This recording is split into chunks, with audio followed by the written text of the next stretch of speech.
नमस्ते students, how are you all. कैसे हैं आप सब। तो जैसा कि कल हम सब ने हिंदी भाषा शिक्षण और प्रवीणता विषय की क्लास ली थी और सबसे पहले हमने उसके अंतर्गत आने वाली जो पाठ है उनकी सूची के बारे में डिस्कस किया था। उसके बाद हमने जो तुम्हारा इकाई 1 है भाषा शिक्षण के उद्देश्य, वह टॉपिक शुरू किया था। तो सबसे पहले तो एक शिक्षक को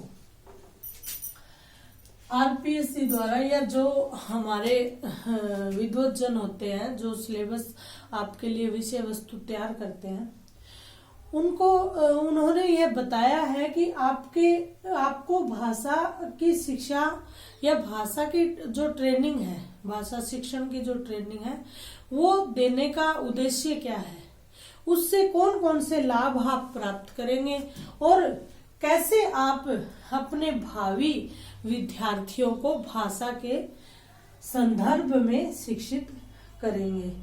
तो जैसा कि हम सब ने कल क्या किया था, इस विषय पर चर्चा की थी कि आखिर भाषा शिक्षण की आवश्यकता क्या है और भाषा शिक्षण से विद्यार्थी किन किन आयामों को प्राप्त कर सकता है। तो जैसे कि हमने कम से कम भाषा के 2 या 3 जो उद्देश्य हैं वो हमने कर लिए थे। तो आज हम इसका उद्देश्य नंबर 4 करते हैं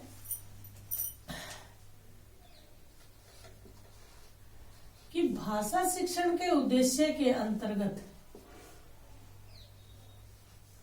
अगला जो पॉइंट है वो क्या आता है। तो हमें बताया गया है कि पाठ्य पुस्तकों के अतिरिक्त, यानी भाषा शिक्षण का जो उद्देश्य है केवल पाठ्य पुस्तक अध्ययन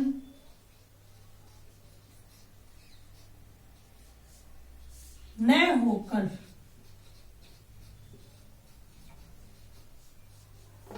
क्या है,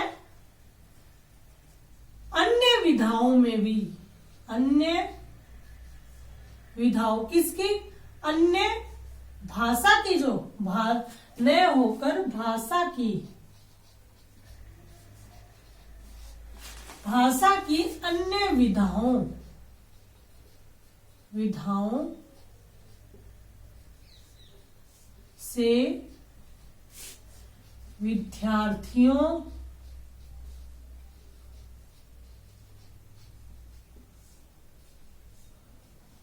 को परिचित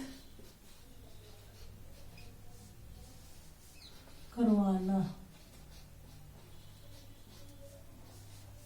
और कौन कौन सी विधाएं, जैसे लेखन, दृश्य श्रव्य सामग्रियां और निहितार्थ आदि जो इसके अंतर्गत चीजें आते हैं, जैसे दृश्य श्रव्य सामग्री। तो इनके अंतर्गत क्या होगा, समाचार वाचन,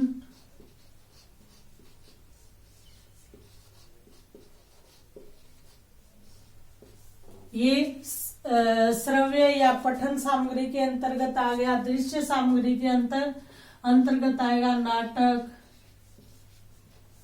फिल्म, दृश्य में चित्र, कथा।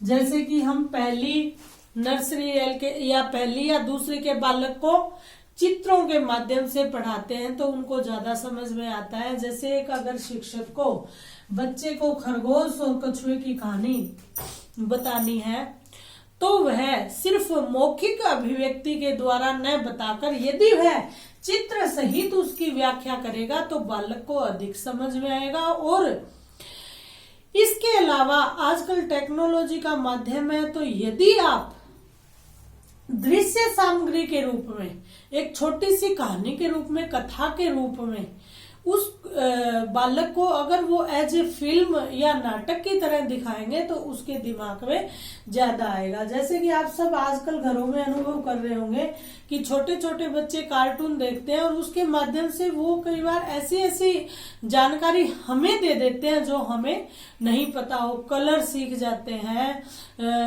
गिनती सीख जाते हैं और प्रोनाउंसिएशन सीख जाते हैं, हिंदी इंग्लिश लैंग्वेज का भी यूज करना वो सीख जाते हैं। उनकी डिक्शनरी है या उनका जो शब्दकोश है वो क्या हो जाता है, समृद्ध बन जाता है। तो ये सारी चीजें, इसका हिंदी भाषा शिक्षण का उद्देश्य क्या है कि केवल पुस्तक अध्ययन पर आश्रित न होकर भाषा की अन्य विधाओं को भी विद्यार्थी से परिचित करवाना है। दृश्य सामग्री, पठन सामग्री, श्रव्य सामग्री, जितनी भी हम बच्चे को विविधता उसके अध्ययन में जोड़ेंगे उतना ही वह बच्चा और ज्यादा विषय में क्या है, रुचि लेगा।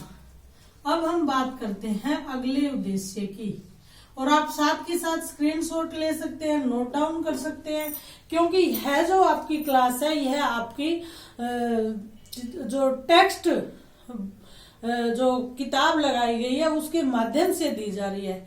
इसमें कोई भी चीज एक्स्ट्रा नहीं है, कुछ नहीं है। ये तुम्हारा आपका जो एग्जैक्ट जो मूल रूप से तुम्हारी मूल जो प्रति है पुस्तक की, उसके माध्यम से मैं आपको हिंदी भाषा शिक्षण प्रवीणता की जो बुक है वो करवा रही हूँ। तो जी हाँ, आगे हम बात करते हैं। अगला पॉइंट भी पाठ्य पुस्तकों से ही संबंधित है। यह कह रहे हैं कि पाठ्य पुस्तकों के साथ साथ, यानी ऐसा नहीं है कि पाठ्य पुस्तकों का महत्व कम हो जाता है, लेकिन क्या कहा गया है कि पाठ्य पुस्तकों के साथ साथ सहायक सामग्री के रूप में अभिनय, गीत, संवाद, परिचर्चा, अंत्याक्षरी, प्रश्नोत्तरी, भाषण, खेलकूद तथा अन्य जो सहायक सामग्री के रूप में या सहायक क्रियाओं के रूप में जो कलाएं हैं उसको भी हमें साथ लेकर चलना है। इससे भी बच्चे की जो क्या है, भाषा के प्रति समझ बढ़ेगी। जैसे पाठ्य पुस्तकों के साथ साथ भाषण, शैली, अभिनय,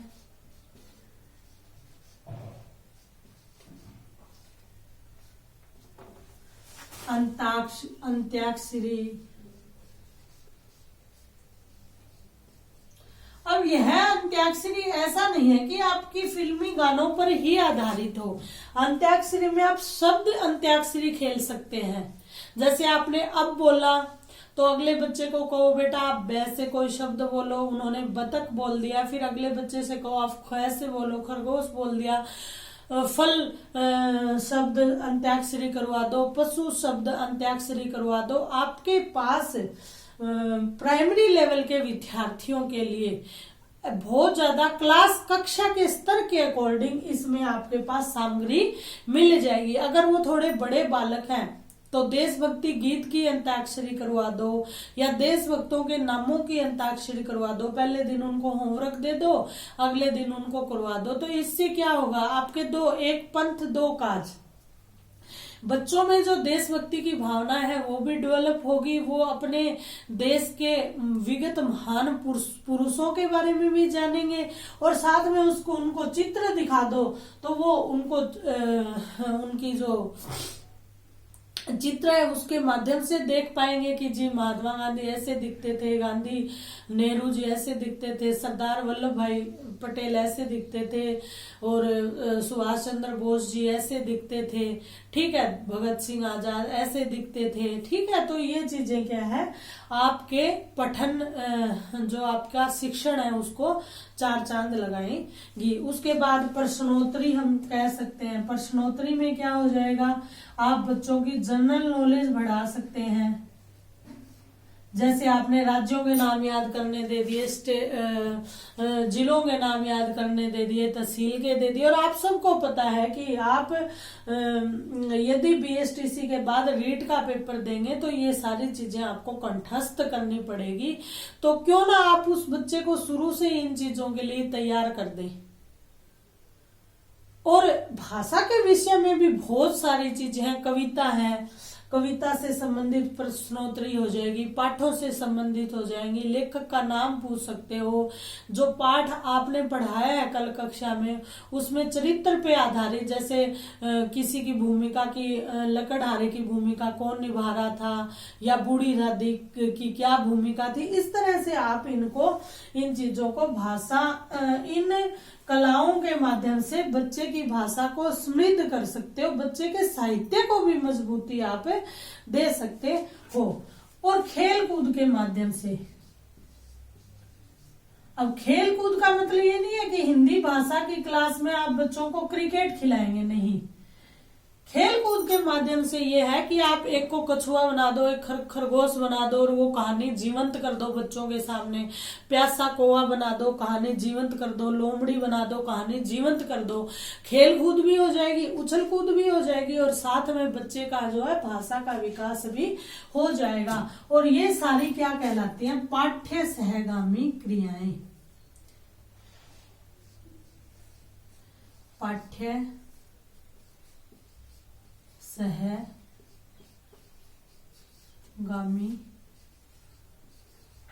क्रियाएं, ठीक है।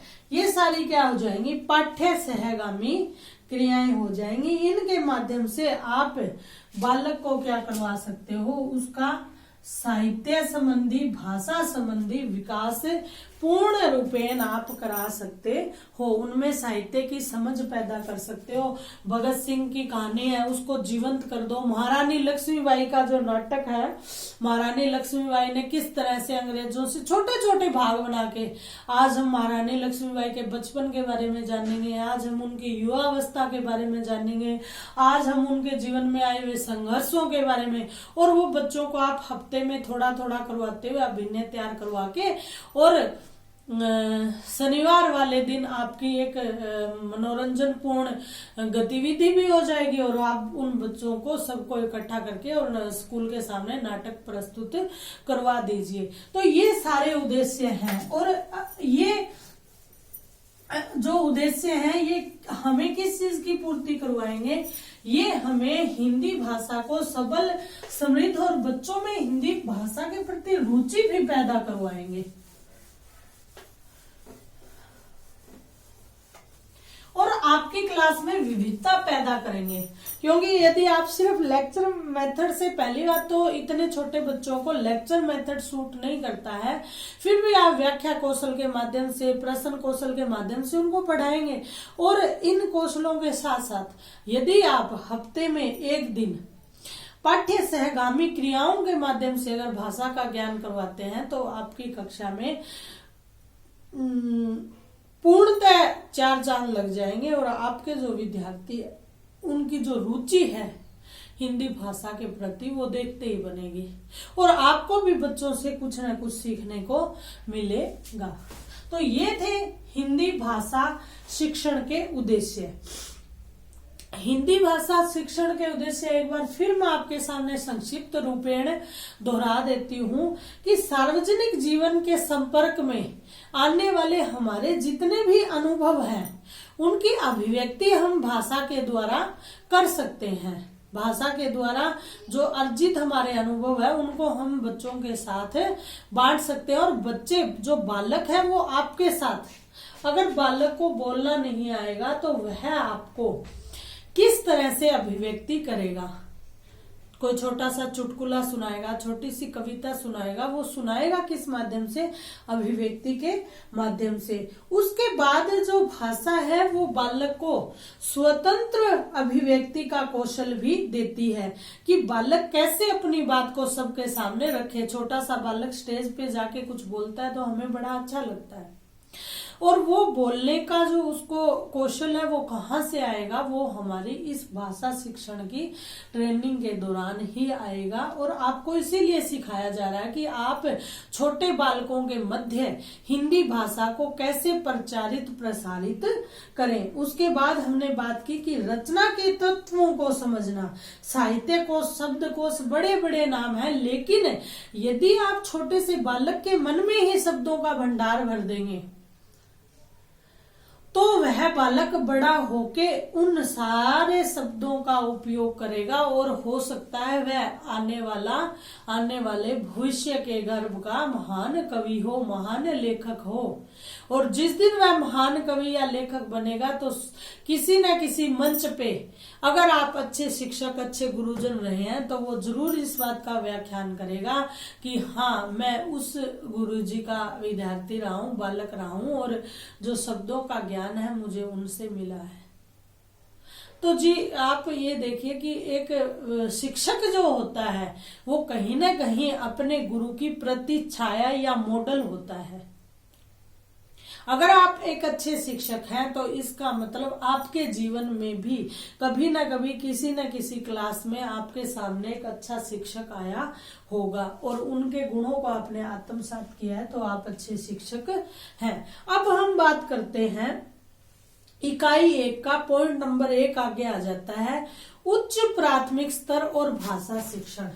वो हमने बात की थी प्राथमिक स्तर की, ठीक है। अब हम बात करते हैं उच्च प्राथमिक स्तर पर। उच्च, एक मिनट,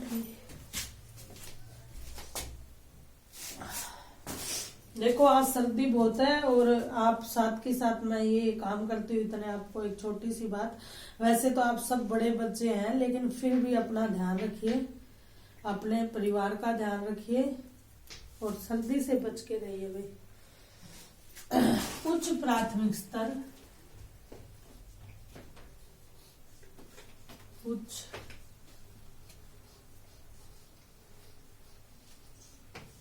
प्राथमिक स्तर और भाषा शिक्षण।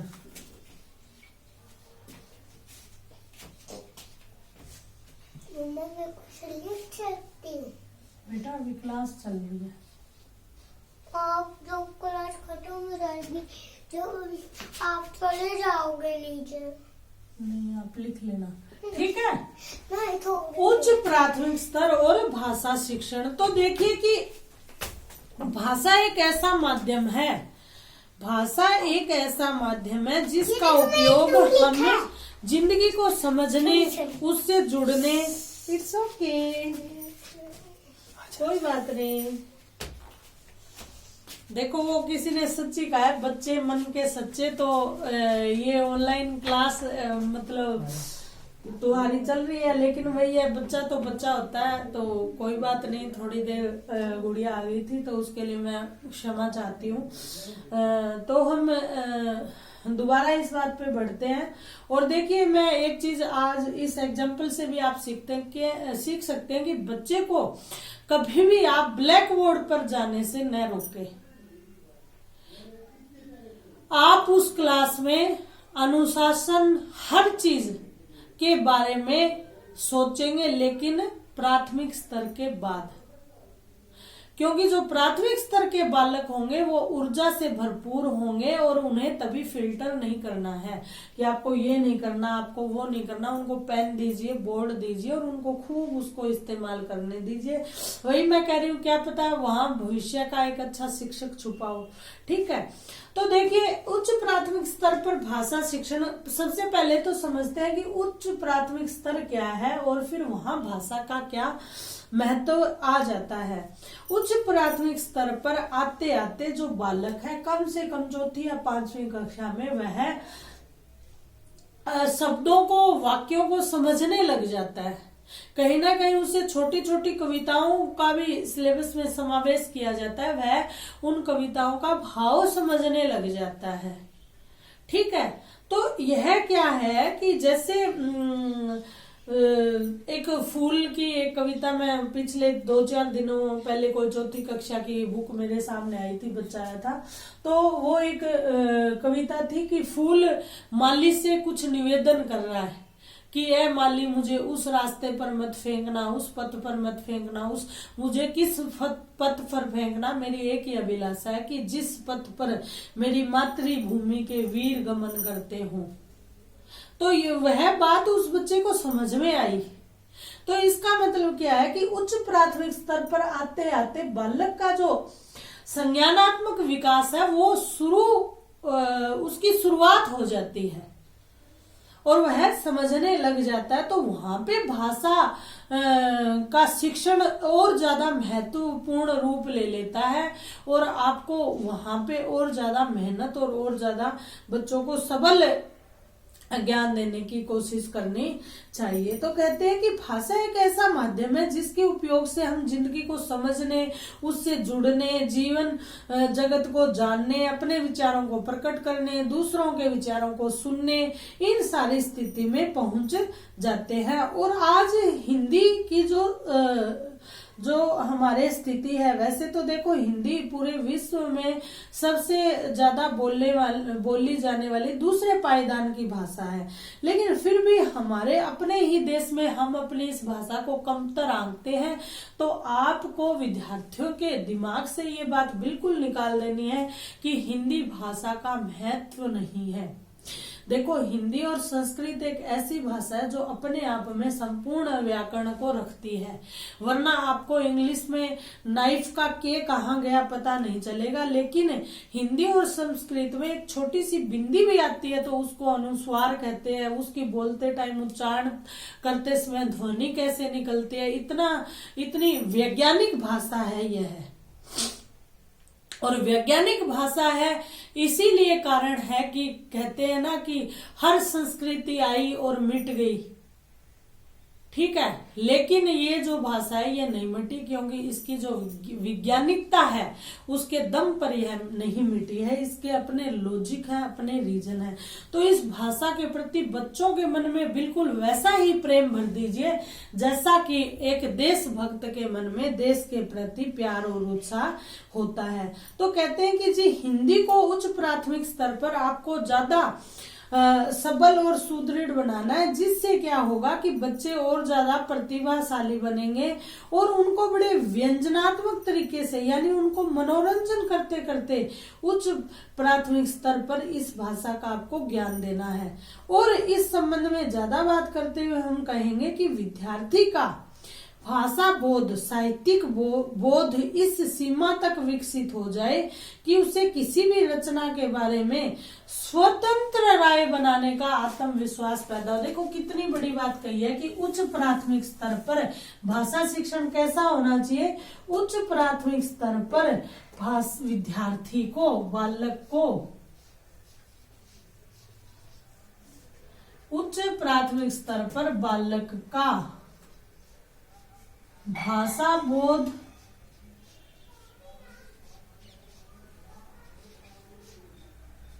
व